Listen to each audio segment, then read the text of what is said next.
बहुत बहुत स्वागत है। मैं आज फिर से वर्ग 10वें के विषय भूगोल के ऑब्जेक्टिव क्वेश्चन को कराने आया हूँ इस वीडियो में,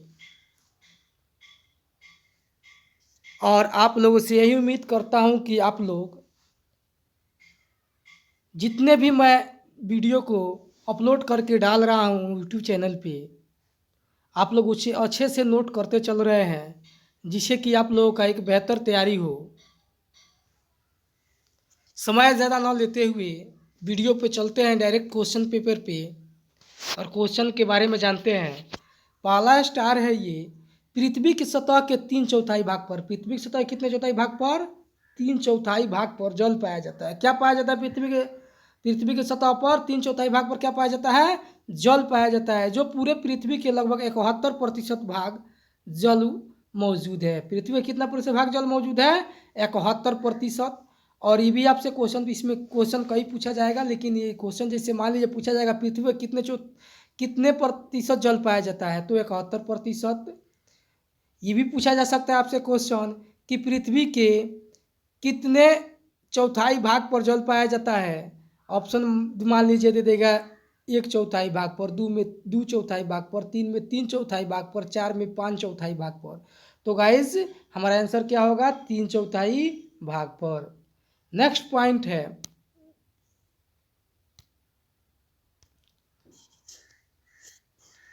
गोलार्ध की दृष्टि से उत्तरी गोलार्ध को अस्थल गोलार्ध, गोलार्ध की दृष्टि से, किसकी दृष्टि से? गोलार्ध की दृष्टि से गोलार्ध को क्या कहा जाता है? अस्थल गोलार्ध। एवं अत्यधिक जल रहने के कारण दक्षिणी गोलार्ध को जल गोलार्ध कहा जाता है। कहने का मतलब हुआ कि जहाँ पे भूमि की मात्रा अधिक है, यानी कि उत्तरी किस गोलार्ध पे भूमि की मात्रा अधिक है? और उत्तरी गोलार्ध पे, जिसे हम लोग अस्थल गोलार्ध कहते हैं। और किस गोलार्ध पे जल की मात्रा अधिक है? तो दक्षिणी गोलार्ध पे, जिसे हम लोग जल गोलार्ध के नाम से जानते हैं। तो गाइस क्वेश्चन बहुत तरह से पूछा जा सकता है कि गोलार्ध की दृष्टि से उत्तरी गोलार्ध को क्या कहा जाता है। तो गाइस इसका आंसर होगा अस्थल गोलार्ध। या अत्यधिक जल रहने के कारण दक्षिण गोलार्ध को क्या कहा जाता है? जो जल गोलार्ध।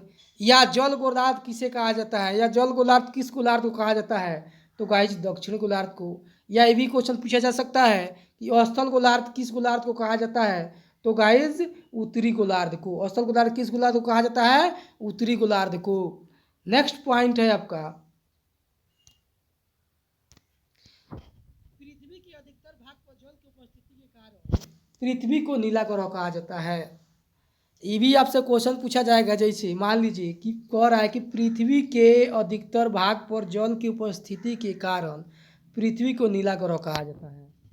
ठीक है, तो ये क्वेश्चन आपसे पूछा जा सकता है एग्जाम में कि पृथ्वी के अधिकतर भाग पर जल की उपस्थिति के कारण पृथ्वी को क्या कहा जाता है? तो नीला ग्रह क्या कहा जाता है? क्या कहा जाता है? नीला ग्रह कहा जाता है। या आपसे ये भी क्वेश्चन पूछा जा सकता है कि पृथ्वी पर को नीला ग्रह किस कारण कहा जाता है? तो जल की अत्यधिक उपस्थिति के कारण। किस कारण? जल की अत्यधिक उपस्थिति के कारण। नेक्स्ट पॉइंट है, पृथ्वी पर जल के मुख्यतः कितने स्रोत हैं? तो पृथ्वी के जल के मुख्यतः निम्न 4 स्रोत है। पहला है भूपृष्ठीय जल। कौन सा जल? भूपृष्ठीय जल। दूसरा है गाइस भूमिगत जल, और तीसरा है वायुमंडलीय जल, और चौथा है महासागरीय जल। तो पृथ्वी पर जल के कितने स्रोत हैं? 4 स्रोत है। कौन कौन? भूपृष्ठीय जल, भूमिगत जल, वायुमंडलीय जल, महासागरीय जल। नेक्स्ट पॉइंट है गाइस, विश्व के कुल जल का 96.5% भाग महासागरों में निहित है। ये भी क्वेश्चन आपसे पूछा जाएगा कि कितने प्रतिशत भाग महासागरों में जल का निहित है या उपस्थित है। तो 96.5% भाग तथा 1% भाग वायुमंडल में पाई जाती है। कितने प्रतिशत भाग वायुमंडल में पाई जाती है?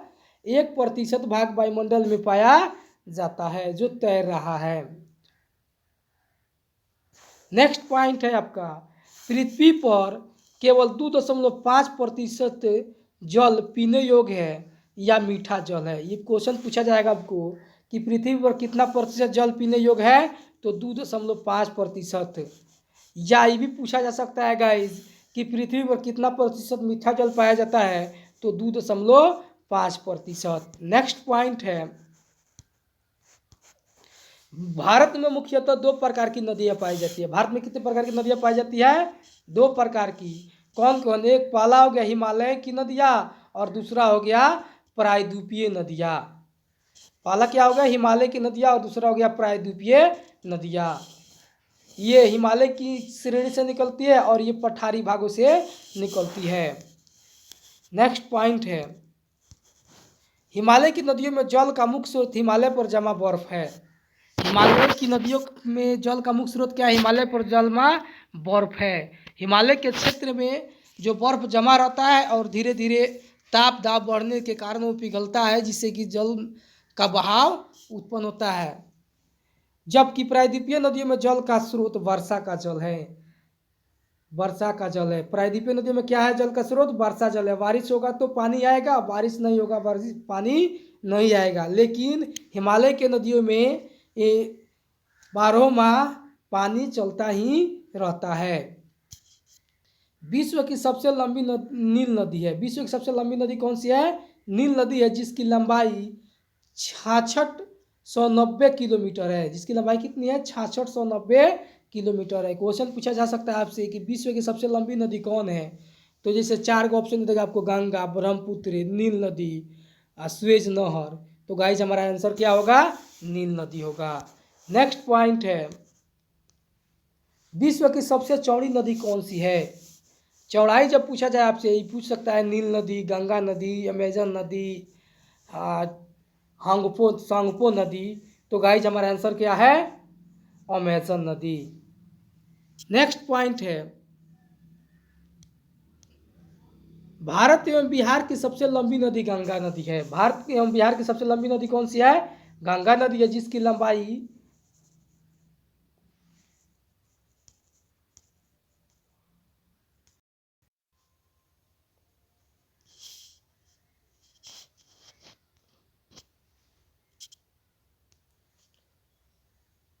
भारत एवं बिहार की सबसे लंबी नदी गंगा नदी है और इसकी लंबाई कितनी है? तो 2510 किलोमीटर है, यानी 2510 किलोमीटर है। भारत में गंगा नदी की लंबाई कितनी है? 2510 किलोमीटर। या ये भी पूछा जा सकता है कि बिहार की सबसे लंबी नदी कौन सी है? तो गंगा नदी है। यह भी पूछा जा सकता है भारत की सबसे लंबी नदी कौन सी है? तो गंगा नदी है। ब्रह्मपुत्र नदी एवं गंगा नदी विश्व की 10 बड़ी नदियों में से एक है।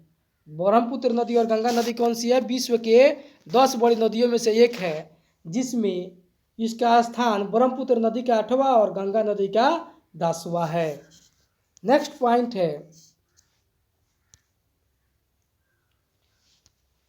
पंडित जवाहरलाल नेहरू ने देश के बांधों को आधुनिक भारत का मंदिर कहा था।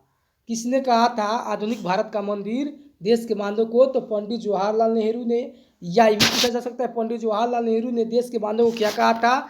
तो आधुनिक भारत का मंदिर कहा था। नेक्स्ट पॉइंट है, नदियों पर बांध बनाकर विभिन्न उद्देश्यों की पूर्ति करना क्या कहलाता है? बहुउद्देशीय परियोजना कहलाता है। नदियों में बांध बना करके विभिन्न प्रकार के उद्देश्यों की पूर्ति करना क्या कहलाता है? बहुउद्देशीय परियोजना कहलाता है। नेक्स्ट पॉइंट है आपका, भारत का सबसे ऊंचा बांध भाखड़ा नांगल बांध है। कौन सा बांध है? भाखड़ा नांगल बांध है, जो सतलज नदी पर है। और कहाँ पे है? किस राज्य में है? तो बिहार में है और जिसकी लंबाई कितनी है? लगभग 225 मीटर है।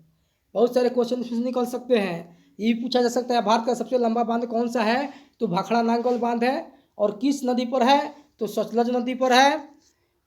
और ये किस राज्य में है? तो पंजाब में है। और ये भी पूछा जा सकता है कि भाखड़ा नांगल बांध की जो सतलज नदी में बनाया गया कि ऊंचाई कितनी है? तो 225 मीटर है। नेक्स्ट पॉइंट है आपका, भारत का सबसे लंबा बांध हीराकुंडा बांध है। भारत का सबसे लंबा बांध कौन सा है? हीराकुंडा बांध है, जिसकी लंबाई 4801 मीटर है, जो उड़ीसा राज्य के महानदी में बरसाई गई है। किस राज्य में? उड़ीसा राज्य में। आपसे क्वेश्चन पूछा जाएगा इज कि भारत का सबसे लंबा बांध कौन सा है?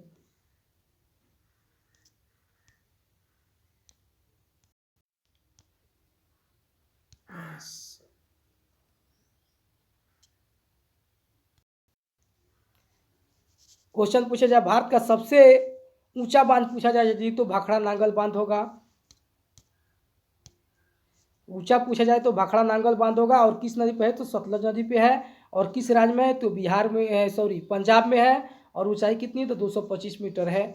यदि पूछ दिया जाए क्वेश्चन आपसे कि भारत का सबसे लंबा बांध तो हीराकुंडा बांध है और कहाँ पे है तो उड़ीसा राज्य के किस नदी पे है तो महानदी पे है। और कितना लंबाई है तो 4525 मीटर लंबा है। नेक्स्ट पॉइंट है आपका, उड़ीसा में महानदी पर बसाई गई है।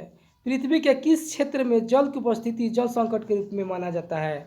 पृथ्वी के किसी क्षेत्र में जल की अनुपलब्धता जल संकट कहलाता है। जहाँ पे जल की उपस्थिति न हो वहाँ पे जल संकट उत्पन्न होता है या उसे हम लोग जल संकट के रूप में जानते हैं। स्वीडन के एक विशेषज्ञ फाल्कन मार्गन के अनुसार प्रत्येक व्यक्ति को प्रतिदिन 1000 घन मीटर जल की आवश्यकता होती है।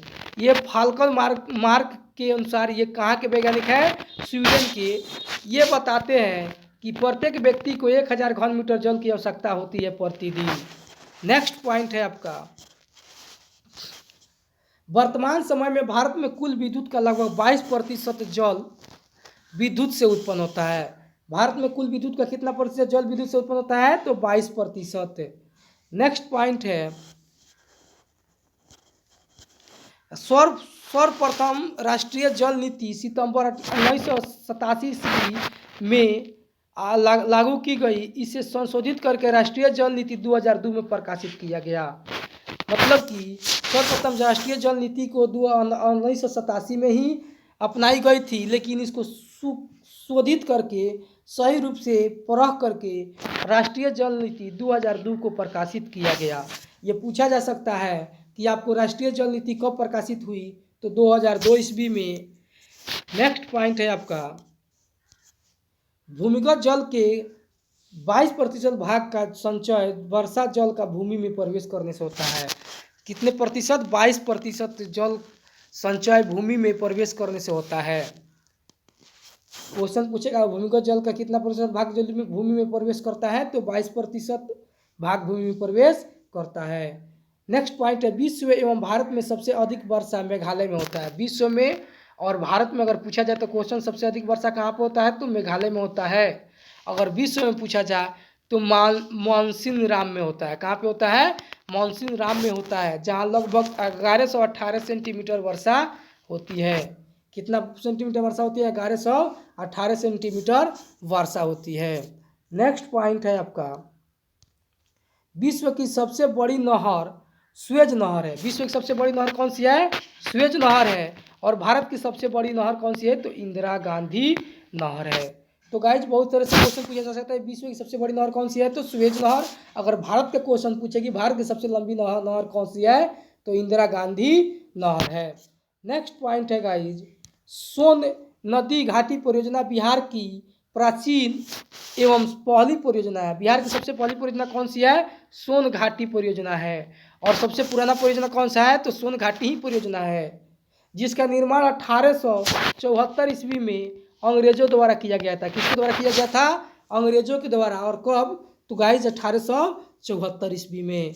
नेक्स्ट पॉइंट है गाइज, सोन नदी घाटी परियोजना से 4.30 लाख हेक्टेयर भूमि संचित की जाती है। कितना भूमि संचित की जाती है 4.30 यानी कि 4.30 लाख हेक्टेयर भूमि संचित की जाती है, यानी कि भूमि को पटाया जाता है। एवं इससे पूर्वी और पश्चिमी नहर पर क्रमशः 3.3 एवं 6.6 मेगावाट विद्युत उत्पादन किया जाता है। सोन नदी घाटी परियोजना से 4.3 लाख हेक्टेयर भूमि संचित की जाती है, यानी कि खेतों की सिंचाई की जाती है। और पूर्वी घाट पे पूर्वी नहर पे 3.3 हेक्टेयर मेगावाट और पश्चिमी नहर पे 6.6 हेक्टेयर विद्युत उत्पादन किया जाता है।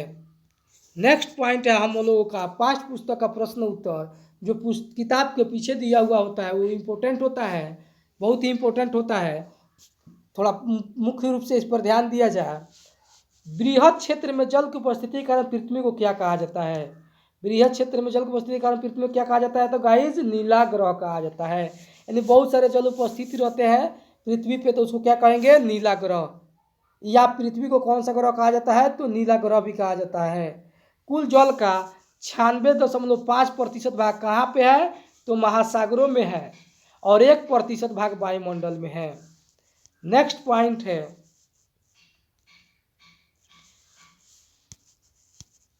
देश के बांधों को भारत का मंदिर किसने कहा था, तो गाइस इसका आंसर है पंडित जवाहरलाल नेहरू ने। प्राणियों के शरीर में 65% जल होता है। कितना प्रतिशत जल होता है प्राणी के शरीर में, 65%। बिहार में अधिक जल दोहन से किस तत्व का संकेतन बढ़ता है, तो आर्सेनिक तत्व का। तो गाइज इस वीडियो में एक ही पार्ट को मैं पढ़ा रहा हूँ। इसके बाद नेक्स्ट वीडियो में मैं लेकर आऊँगा पाठ ग, जिसका नाम है वन एवं प्राणी संसाधन। यदि वीडियो मेरा अच्छा लगा हो तो लाइक सब्सक्राइब जरूर करें, शेयर करें, और अपने दोस्तों से भी इस बात को शेयर करें, जिससे कि मेरे चैनल पे आए और अच्छे से अच्छे तैयारी करें। अगर नोट्स की ज़रूरत हो तो मेरा मोबाइल नंबर है 7781982856।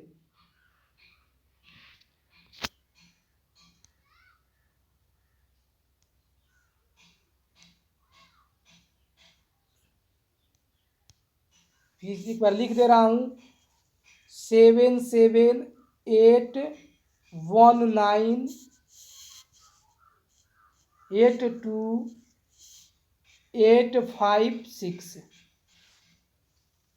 Thank you. जय हिंद।